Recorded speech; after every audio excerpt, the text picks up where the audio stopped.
Now, Nick, just tell me something. Why would you start production without at least a guarantee of 35% down to cover manufacturing costs? I mean, why would you do that? Are you telling a joke? Something funny? We assumed that we were dealing with somebody who was... No, that's the wrong answer. The right answer is because you're all morons! That looked kind of funny. I don't know. Len Archibald is in. He's going to review Horrible Bosses too.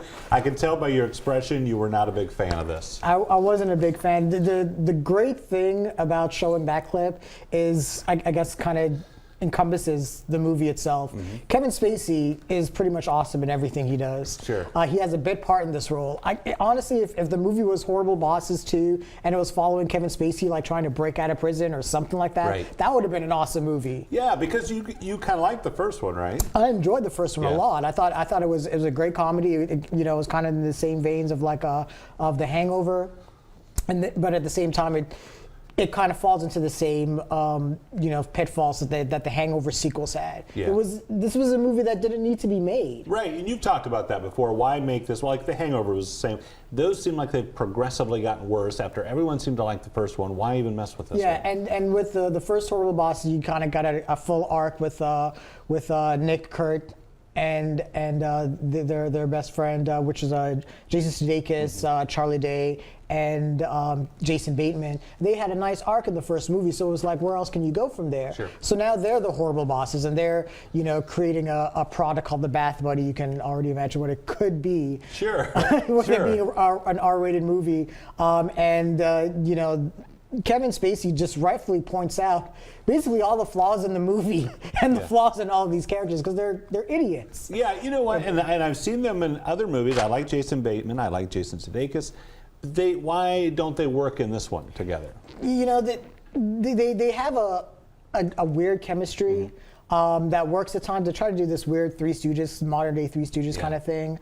They're basically the least interesting characters in the movie, and they're just unlikable.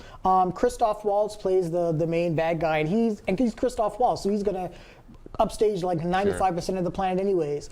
Chris Pine plays his son. He has a fairly decent role. He upstages the main characters. Jamie Foxx is in the movie. He plays, I can't say his name, but it's Sam Jackson's favorite word. Oh, okay, sure. That says it all. But he upstages them. Yeah. And it's so you try to follow these characters, you want to care about them, you want to like them, but they just don't give you a whole lot to work with. Yeah. And like I said, they're almost in the category of too stupid to live. Is the plot just lousy? Is it just a terrible story? It's a retread of the first one, coming kind of from a reverse angle, since they're kind of like the bosses now, and Christoph Waltz is trying to swindle them for their patent and everything. There are also a few jokes about I guess sexual deviancy that just came off as. I'm sure that when they conceived it, it would have been if it was funny. Right. But playing it out on the big screen just was really disturbing. Came out a little creepy. Yeah. I often ask you this: if this project, someone came to you and said, "Okay, this isn't working. We need you to fix it, Len." What would you have done to fix it? Well, first, I would probably remove Jason Sudeikis because he's my least favorite actor of the year. Oh, now. really? Okay. He was in Sex Tape, so I can't forgive him for that. By osmosis, he's got to be. But the movie, if it followed the Horrible Bosses from the first movie and showed them learning the lessons and even helping. The three main characters, in their endeavors, I think it might have been a nice turnaround. Or like I said, just follow Kevin Spacey around for 2 hours. I mean, he plays a great slimeball. Right. In House of Cards and Swimming with Sharks and Glengarry Glen Ross. He's really good at those roles, and I would have loved to watch a movie with just him. You mentioned you give it one Lenny. Basically, it's half a Spacey and half a Foxy put together, right? Basically, because Jamie Foxx and Kevin Spacey are the only reasons to watch this. Okay. All right. Thank you, Len. Appreciate it. All right, no problem. Don't go away. We'll be back right after.